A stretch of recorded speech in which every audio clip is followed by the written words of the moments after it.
देख सकते हो कि मेरा शैम्पू इस समय कुछ पता नहीं किस पे भौंक रहा है खेत में। उधर मेरे अंकल भी यूट्यूबर है तो उन्होंने भी ना ये सब तोड़ रखे हैं।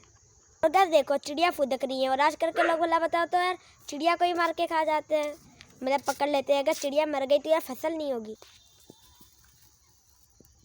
तो गाइस देखो ये मिंटी, देख ही सकते हो कि मिंटी कितनी खुश है। और बच्चों गाइस इनकी आंखें नहीं पता नहीं कब खुलेंगी, इतने बूढ़े हो गए। दोस्त अपनी शकल दिखा, किसकी आंखें खुल गई है, मतलब आंखें भी इसकी खुल गई। और गाइस नागिन तो इतनी क्यूट क्यूट सी है बच्चों की। गाइस देखो तो यार आज का हम लोग वेदर कंडीशन तो देख ही सकते हो। अगर आज के वेदर कंडीशन जैसा ही रहा तो रात को वैसे भीग जाएंगे यार। तो देखो ये कैसे भोग रहा है, बोल भाऊ भाऊ कर, भाऊ भाऊ कर, भाऊ भाऊ कर। देखा कर करा भाऊ भाऊ खेल रहा, बहुत गुस्से हो रही। तो देखो यार इस समय पता नहीं मेरा वाईफाई किधर रहता है, बंगले पे रहता है वो उधर से भोगता है यार, पता नहीं ऐसा क्यों। तो क्या देखो ये सब है कंडिया।